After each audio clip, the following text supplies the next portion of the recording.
భారతదేశంలో ఎన్నో దేవాలయాలు ఉన్నప్పటికీ కొన్ని మాత్రమే మనిషి సామర్థ్యానికి మించిన అద్భుతాలు. ఈ రోజు అలాంటి ఒక రహస్యమైన చరిత్రలో స్థానం సంపాదించిన దేవాలయం గురించి మాట్లాడుకుందాం. ఇది చూసిన ప్రతి ఒక్కరూ ఇది మనుషులు కట్టారా లేక దేవతలు స్వయంగా రూపుదిద్దారా అనుకుంటారు. మహారాష్ట్రలోని ఎల్లోరా గుహల్లో ఉన్న కైలాస దేవాలయం. ఇది ప్రపంచంలోనే ఒకే ఒక రాయి నుండి చెక్కబడిన అతిపెద్ద దేవాలయం. దాదాపు 1200 ఏళ్ల క్రితం నేటి టెక్నాలజీ లేని కాలంలో ఒక్క కొండపై నుంచి పైభాగం నుండి కిందకి తవ్వుకుంటూ దీన్ని నిర్మించారు.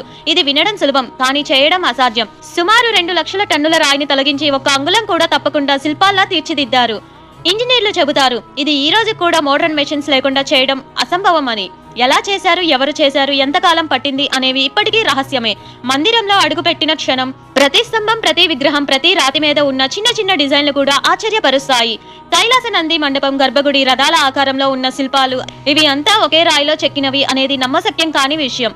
ఈ మందిరాన్ని ఎవరు ప్రణాళిక చేశారు, టూల్స్ ఏమిటి, ఎలాంటి లెక్క తప్పకుండా ఎలా చెక్కగలిగారు, రాయిని పైనుంచి కిందకి ఎందుకు తవ్వారు, ఇవన్నీ ఈ రోజు కూడా చరిత్రకారులకు పజిల్ లాగానే ఉన్నాయి. కైలాస దేవాలయం మన పూర్వీకులు ఏ స్థాయిలో ఉన్నారు, వాళ్ళ కళ, శక్తి, జ్ఞానం ఎంత గొప్పదో మనకి చూపిస్తుంది. ఇది దేవాలయం మాత్రమే కాదు, రాతిలో చెక్కిన ఒక అద్భుతం. ఇలాంటి మరిన్ని రహస్యాలను తెలుసుకోవాలనుకుంటే మా ఛానల్ కి లైక్, షేర్, సబ్స్క్రైబ్ చేయడం మర్చిపోకండి. మరొక అద్భుతమైన చారిత్రక వీడియోతో త్వరలో కలుద్దాం.